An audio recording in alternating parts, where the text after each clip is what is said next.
Hey, you are watching Ali Aziz YouTube channel. Top 50 leadership interview questions and answers for fresh and experienced candidates. 1. What are the most important values you demonstrate as a leader? The most important value that I have is my integrity. I demonstrate honesty and trust in all my actions to establish credibility as a leader.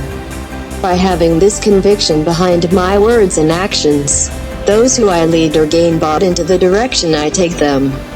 2. How have you gained commitment from your team?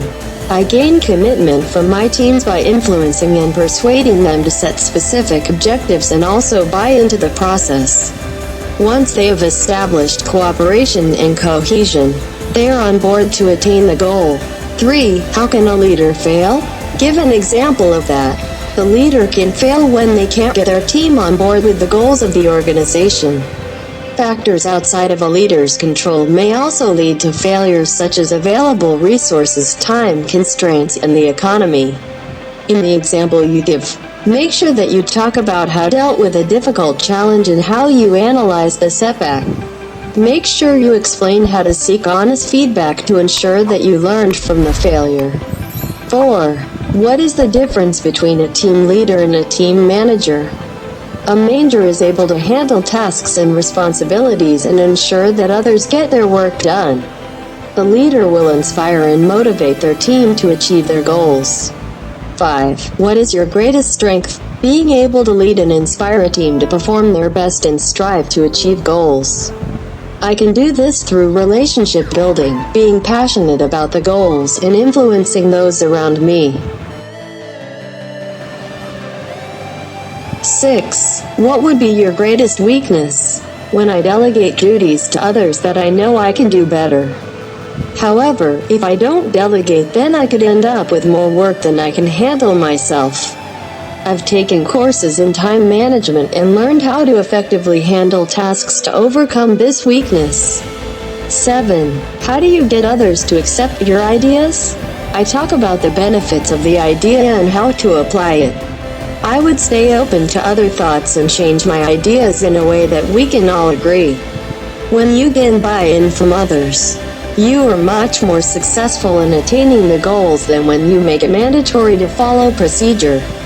8. How would you go about praising a team member in public? I would use a time when we would be gathered in a group, such as a meeting, to bring up the praise to the team member. I would recognize their success in front of the group so others could also learn best practices. 9. Are you more effective in a group or one-on-one basis? I feel that I am more effective in a group because everyone has some unique quality that they bring to a group.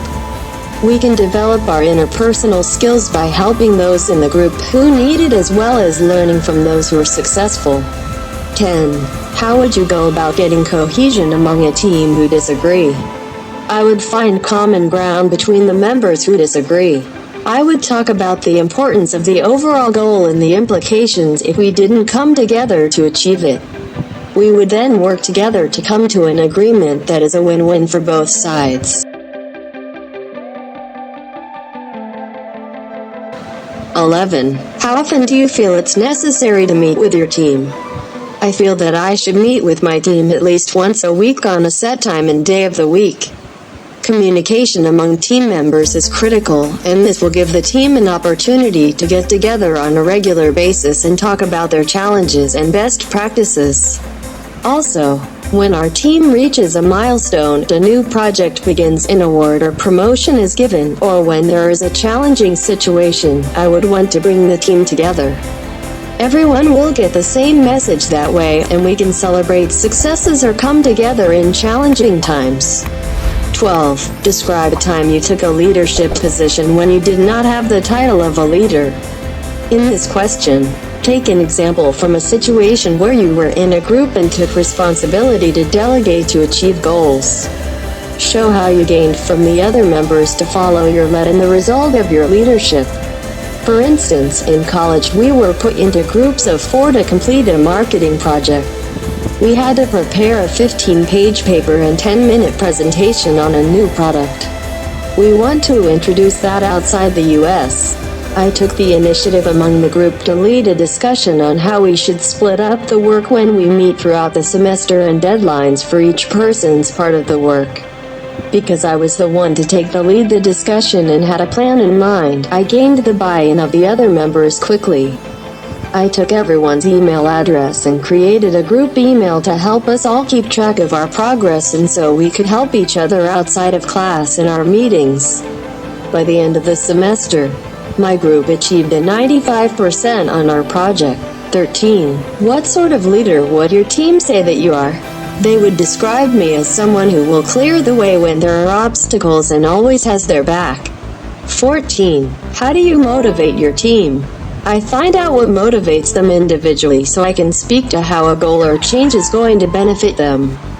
I ensure that I have the right amount of positive and constructive feedback to help them perform effectively. My actions always match my words, so when I speak to my team with conviction, they are on board with performing their best. 15. How do you set an example to those for your team members? I will perform my best at everything and ensure that my actions match my words. My team sees that my expectations that are set for them are the same expectations I put on myself. 16. Have you ever been a mentor to another aspiring leader? How did you go about establishing that relationship? Yes, I treated it much like the relationship that I have with my team. I built a strong working relationship with the person, listened to their goals, gave advice and my personal experience. I shared my best practices and constantly monitored their progress to celebrate their success and move them in the right direction. 17. What is the most difficult part of being a leader? In some ways, although you are part of a group, you are alone. It's a leader's responsibility to see the end goal and vision of an organization to lead others towards it. When others do not see it the same way, you have to be the lone voice to bring them back on track. 18. How do you lead through change? As a leader, you have to be the first one to embrace change, because if you don't like those around you will quickly see that. After that, I ensure that I can communicate the change with the conviction that it's the right path to adopt. I prepare by ensuring that I can answer any questions that may be asked, or have the resources to find the answers. I listen to others' concerns about the change and help them through the transition. 19. How do you measure success for you as a leader? By the goals that the team achieves. When someone on the team is successful, then it reflects on my leadership. 20. What motivates you to be a leader? I am motivated by my team's growth and achievement of their professional and personal goals. 21. What is a leader's best asset? Their ability to motivate and inspire a team of professionals who can work together to achieve the goals of the organization. 22. What do you do when you are unsure about how to achieve the goals of the team? You have to be open to feedback and be willing to ask for help when you are not clear on how to achieve a goal. I would ask my leader first for their feedback on how they believe I should go about achieving the goals. I would also use all the resources available to me to find the best course of action. 23. Are you more comfortable with verbal or written communication? I am comfortable with both types of communication. However, I feel that verbal communication is more effective. That's because when you speak to someone directly, you will be able to see their body language toward the discussion. You are also able to address questions, concerns faster than in written communication. 24. How would you deliver bad news to your team? I would bring them together and state the news. I would explain as much as possible as to why it occurred and what steps we will need to take in the future. I would also open it up to the team to speak about their concerns, answer questions, and share their viewpoints to know how we can avoid a similar situation. 25. Is competition among a team healthy? Why or why not? I believe competition among a team is good as long as it is in good spirit. A team has to have a high level of cohesion among its members to prevent misunderstandings. As a leader, It's my responsibility to ensure that when there is a competition that it is being monitored to ensure its positivity. 26. What are the most difficult decisions to make? It's difficult to take the decision to let an employee go. However, if they are not performing the way that they should be, it is the right decision. It is never easy to make a decision that will impact a person's life. 27. What kind of criticism do you most get? I have not received criticism on the same area over and over. I'm always open to personal and professional growth and welcome any opportunity to improve. When I receive criticism, I work on improving that aspect and furthering my growth. 28. How would you proceed to reorganize your team? I would look at the overall goals of the organization and match my team's strengths up with the reorganization. 29. Have you ever been a member of a successful team? What was your role in the success of the team? Use an example of when you were part of a team and demonstrate the leadership skills that you used to pertain to your role. 30. How do you build support for ideas, goals with people who do not report to you and you have no authority over? In situations where I must build support for my ideas with cross-functional teams, I ensure that I communicate my opinion clearly and effectively. I listen to their feedback and their ideas, and I will make amends if they are necessary to build support or improve on the idea.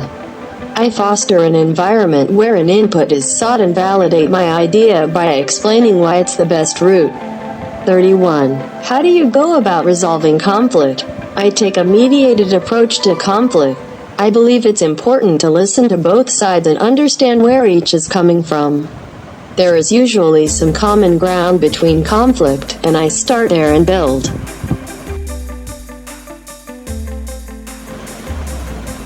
32. Name a time when an employee disagreed with your directive and how you handled it. I heard them out to understand why they disagree. I may have to go back and re-explain the directive and reasons for it. I would listen to their feedback and if it is the right thing to do, take it to change the directive. However, if that is not the case, I would stick to the facts as to why their commitment is necessary. 33. Who are the most important members of your team? Everyone is equally important. Each person contributes something different to the team, and that makes us as a whole stronger. 34. How do you delegate responsibilities to your team? I match up responsibilities with each member's strengths. If I have a team member who is working on improving an aspect, I will give them the opportunity to take on the task and ensure they have the tools necessary to be successful. I would monitor their progress as well. 35. Name a time when you had to change a decision due to new facts. Pick a situation where you showed that you were open to change and show how you were effectively at changing your decision based on the new facts. 36. How do you achieve objectives in a fast-paced environment? I ensure that the team knows the objectives and the timeliness that have been set. I place milestones so each member can check their progress. 37. Explain a time when you had to make a decision without all the relevant facts. Pick a decision that you would not have all the facts for at the time of the decision.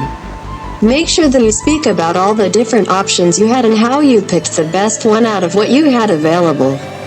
The results, takeaways. For instance, I had to decide whether our organization was going to be involved in a new marketing campaign that used social media to advertise our products.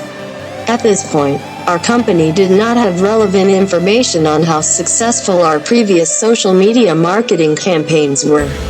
If we were to proceed, I was going to have dedicated at least one member of my team to its success.